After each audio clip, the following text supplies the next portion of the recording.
ये भी लोग प्रश्न करते हैं कि रुद्रयोगी जी, आप अक्सर कहते हैं कि अधिकारों के बारे में सोचना छोड़ दीजिए।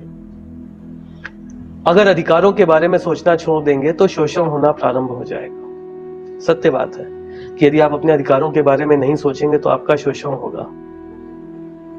परंतु एक बात ध्यान रखिएगा, अधिकारों के बारे में जागरूक रहिए, इनका प्रचार प्रसार करते रहिए,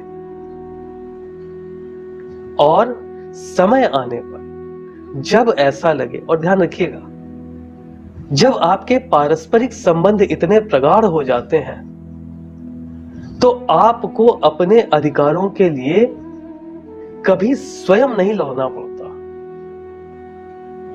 आपके जीवन में वो पहली लेयर हमेशा तैयार रहेगी जो आपके अधिकारों के लिए लड़ जाएगी।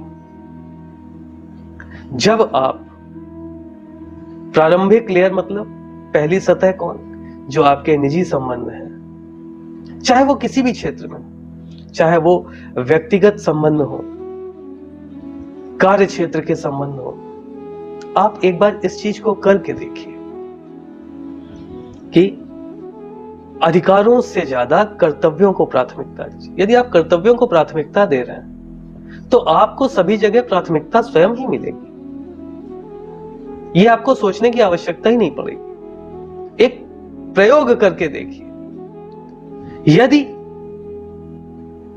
ऐसा होता है, आप सोच करके देखिएगा, यदि ऐसा होता है तो वानप्रस्थ आश्रम आपके लिए बहुत ज्यादा आसान हो जाएगा।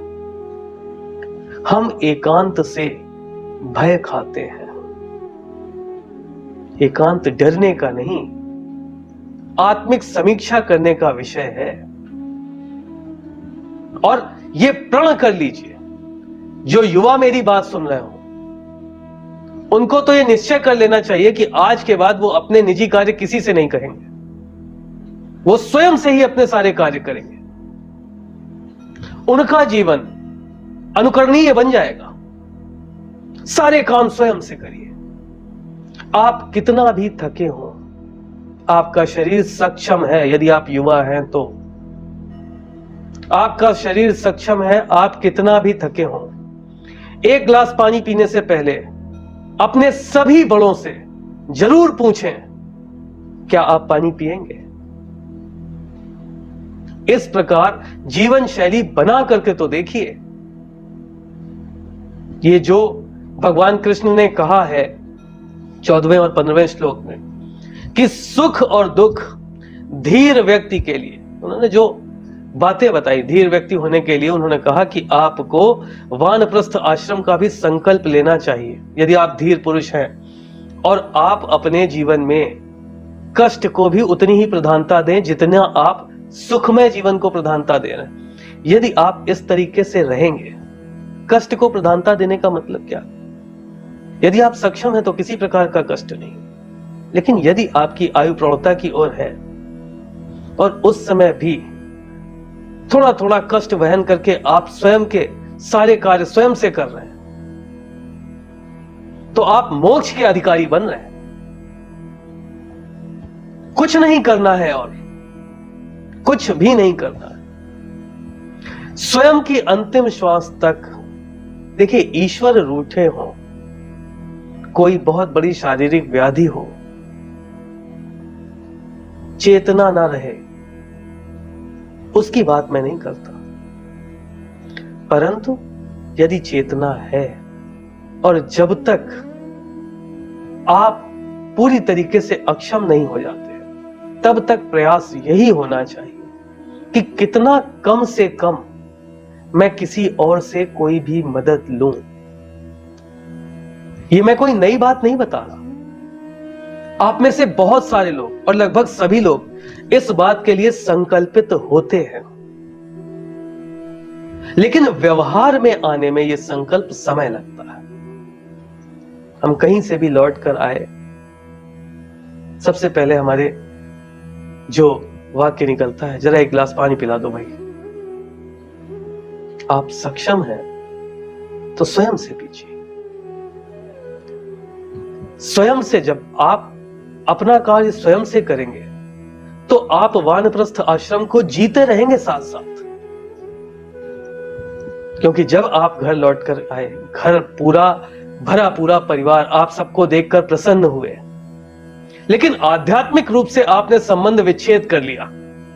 आपने किसी से नहीं कहा, स्वयं गए, पानी उठाकर पिया। ईश्वर बस आपसे इतना ही चाहता है। यदि आप इस प्रक्रिया को दैनिक जीवन में उतार लेते हैं तो अनुकरणीय बन जाएगा व्यक्तित्व, लोग अनुसरण करेंगे, चेतना ज्यादा समय तक आपका साथ देगी। जब कभी भी, जैसे भगवत गीता में वानप्रस्थ आश्रम को भगवान कृष्ण ने प्राथमिकता देने के लिए कहा है, और लोग उसका जो उसका तात्पर्य है वो ये बताते हैं कि वानप्रस्थ आश्रम में जाने का मतलब ये, यदि आप कृष्ण की साधना करना चाहते हैं या आप ईश्वर की साधना करना चाहते हैं तो सबसे संबंध विच्छेद करके एकांत की ओर चले जाइए। कहीं ऐसी जगह रहिए जाकर जहां पर आप किसी को ना देखें, ना आपके मन में मोह उत्पन्न हो। ठीक है, आप नहीं देखेंगे, आप अपने मन में उत्पन्न होने वाले मोह को भी त्याग देंगे, लेकिन जो दुख उत्पन्न होगा उसको आप रोक नहीं पाएंगे। यहीं पर जहां आप हैं वहीं वानप्रस्थ आश्रम का संकल्प लेकर और इन बातों को ध्यान में रखकर, अधिकारों को सीमित कर, कर्तव्यों को प्राथमिकता देकर यदि आप अपने जीवन का निर्वहन करते हैं तो भगवान कृष्ण के कृपा पात्र बनेंगे।